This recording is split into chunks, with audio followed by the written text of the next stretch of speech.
explain to you what I was doing? No, I don't. They didn't. Okay. Basically, I'm at Spin Magazine. Is compiling its list of the best 90 albums of the 90s. So we're including a lot of, like the newer hip hop and R&B artists out today. Right. And I know, you know who's real and who's fake and who's representing and who's not. I guess.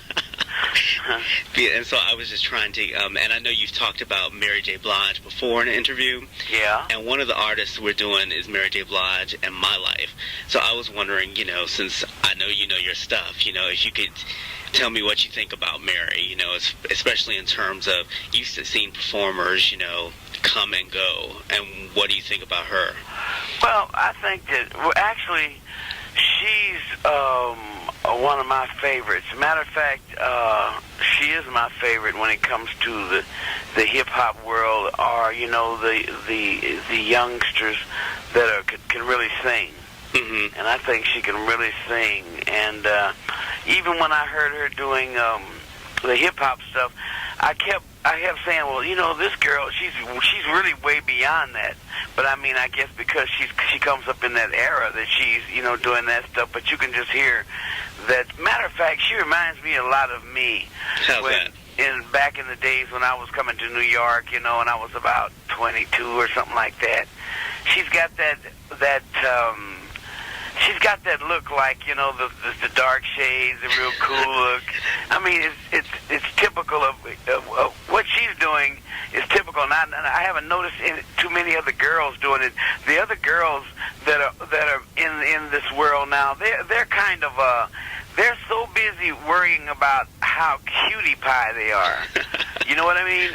And they're trying to be these little, what they call the little divas, but they're really not, But see, she is a diva, and she comes off like a diva. She looks like one. She reminds me of a combination of myself and Sly Stone and Otis Redding. Right.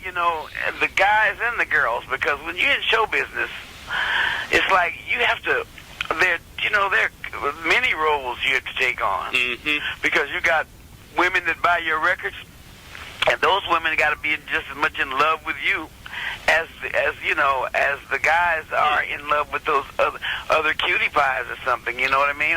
Are the girls being in love with you as much as they are what is his name, Maxwell or somebody? Right. Well, you know your stuff. Yeah, and I just love her, and the thing was, she was on this show one time. I can't remember whether it was a Motown show. It was really kind of a fake Motown show. And she was on it. And I was supposed to be on it, but I didn't really want to go on that show because in the first place, I was never with Motown. Right. The second place, I knew that really wasn't Motown. Right. And I figured, I'm at the age now, I didn't figure that I needed to be, up there with them, raise your hands in the air, waving like, I'm not for that. I did all that, been there, done that. But she sang this song, excuse me, she sang this song by Dorothy Moore. You remember Misty this? Blue. Misty Blue? Mm-hmm. Hey, when she sang that, I said, well, that's it. Because when you catch a youngster can go dig in that pile, kind of like that little new girl, what's the little new girl's name? It looks like the little black porcelain doll. Lauryn Hill. Lauryn Hill. And Lauryn Hill is very smart as far as what she knows that she's supposed to be doing. Right. But I'm just wondering what she's going to go into, what she's going to sing. Is she going to try to do? See, you got to do some old school stuff. You gotta show, the system kind of like where you are, and when you get the old timers. Not that they're that important, but I mean, the people like myself and the Aretha Franklins and all the other girls that, that came up in that era. Right. When we hear the youngsters sing, we know who can really sing. Well, what do you look for? What are you looking for when you can tell somebody who really is representing, has that quality to them, or somebody that's just like here today, gone tomorrow? Well, me personally, I'm looking for the same thing I see in Mary J. Blige. It's just the way she dresses, her attitude. That attitude is what gets it. Well, how would you describe the attitude? Well, it's kind of like a turned up lip attitude. It's like any minute she just might stop and turn her lips up, you know, and tell everybody where to get off, or tell everybody where to get off in the song, and then she dresses like that, you know. She's got her shades on, and it's just, and then the thing is, she's got that, because you got to have that gospel, that, you know, if you're singing, you know, that kind of music, you got to be able to feel that in there. You don't have to hear it, you know, but you got to be able to, when somebody sings, you got to be able to feel that feeling. You know, it's that same feeling that you know, where you get those chills on your arm or chicken skin or something. And she gives me that. Not like, I noticed, what's her name? Monica. Right. Monica sang Misty Blue, and Monica's a different kind of girl. Monica's the type that I'm talking about that is the kind of bougie, the bougie girl that, you know, came out of college and over down in Atlanta, and she's gonna be really cool. I mean, I like her. I think she can sing. We have to tell the truth. Yeah, and she could, you know, she could sing in church and stuff like that, and she's doing all right. But I just think her whole profile, you know, is like, if you put her and Monica up, I mean, her and Mary J. Blige up together, I mean, with me, it would be, you know, quite natural to be Mary J. Blige. So it sounds like you're saying to me, if you're really trying to represent the music, you just have to come straight at it. You can't worry how you look. You can't be worried about, you know, how much hair is weaved in your head. You know, because, you know, that's what it is now. It's just a gone into thing. Everybody's trying to see who can wear the longest hair, whose hair can be the straightest. Say for instance, but see, I'm a different kind of a person. I like that rowdy kind of a thing in first place, like Lil' Kim.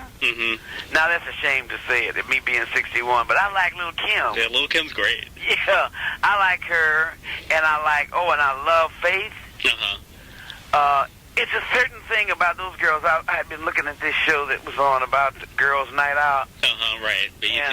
And I just love Faith, you know, because she's not fake, you know. She's coming with who she is, and she's singing her butt off. And I just don't even in my day, I didn't like the bougie. I didn't like the bourgeois girls, you know. Right. And so that's what those are Monica and what's this other little girl? There's another little girl with them on there. I don't care if like Shanice. I can't take them. It's like when they had their little show, they were open the door right there. When they had their little show, they were all of them were battling. You know, it was like one big shootout. Right. Well, in my day, when we had a shootout, you had some heavy people shooting out. You know. You know what I mean? I know what you mean. You had Aretha, and you might have Patti LaBelle, and myself, and I mean, just different people. And those girls were trying to see who could sing the highest. Right. You know, and they sounded like little birds and things. You know, and another thing about Mary J. Blige. My book, Raised to Survive. You know, everybody's always come to me and I love it. Thank you. Everybody's come to me and asked me about if the book ever went to the screen, or someone ever did a movie of it, who would I want to do it? And first I said Mary J. Blige, because she's very much like me. Now later on I mentioned Queen Latifah. Right. I think I mentioned Queen Latifah because Queen Latifah's big, and she's got that thing about her too. But Mary J. Blige would be attitude-wise. Would be, you know, so much better and stuff and everything. You know, and someone said, one of these women comedians says, well, if it wasn't for covers, Mary J. Blige wouldn't have nothing to sing. I don't know who said that, but that was really pitiful, you know. They're just jealous, you know. Well, you know, like in the songs she writes for herself, some of the songs she writes, she's talking about like her relationships, and she talks about the stuff that she's right up in. You know, she may have a fight with somebody, come right in the studio and put that down, and that's really like the blues tradition, you know. That's right. And you're known for that too, just really. Telling it like it is. Exactly. Just running it down. And, you know, with most people, they just stay in the closet with all that stuff, you know. And if they act like, you know, well, you know, this is not the way you're supposed to act. And the whole thing is there is no special way that you're supposed to act. You're just supposed to be real, you know. Because people that are out there listening to you and buying your records, or that really like you, they rather for you to be real. Right. Because real is like, that's the stuff that makes them go, well, that's right, I heard that. Right. Well, that's right, because she, you know, the things that she says, she's very out front and about it, and I just really like her. That time when they did that, excuse me, when they did that show, that's the one reason that I would have done it would have been because she was on it, and I wanted to see her. I really wanted to see her in person, but that wasn't nothing was really right about the show. You know, when we came up, Motown and my record company, Chess Records, they had a feud on. You know, back in the day. Back in those days, they had feuds on. We had a certain amount of artists over our label, which were blues artists, and you know, around about kind of pop. We were trying to pop crossover. Right. And then Motown had the Motown sound, which was everybody was there with the little double-breasted suits and their little choreography and stuff. You know.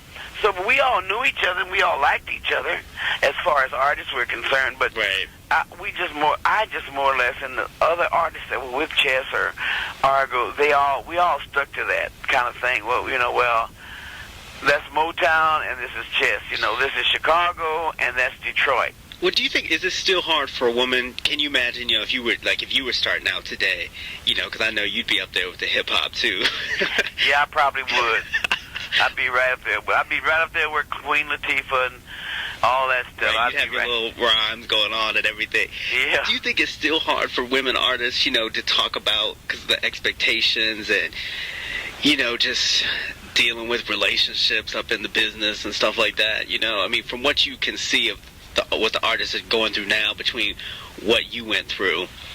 Do I think it's hard for them to talk about it? Mm-hmm. You know, there's certain ones like the Lauryn Hill and the Mary J. Blige.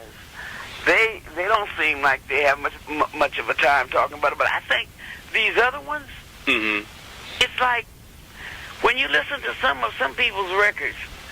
I'm one of these guys. When I listen to a record, I have to believe it.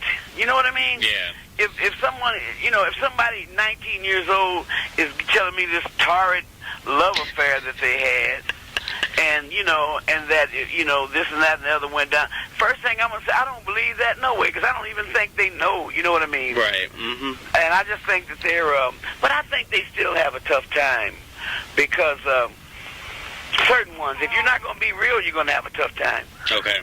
Just like Lauryn Hill. Lauryn Hill is gonna speak to her piece. Mary J. Blige is going to speak her piece. I would imagine those guys that are into hip-hop, they're probably the most macho little suckers that they are, you know? And they're good. And see, I remember going to Europe, and this man from Brussels, he was interviewing me, and he asked me, what did I think about hip-hop music, and what did I think about it? What did I think it was? And you know, when Europeans speak to you like that, you got to try to figure out what they mean. What they're asking you. Yeah, what they're asking you. And what he was asking me was, he was trying to tell me that he felt that hip-hop and blues, what I was doing, was like brother and sister. And I said, well, why would you think that? Because I was trying to figure out, what is he talking about?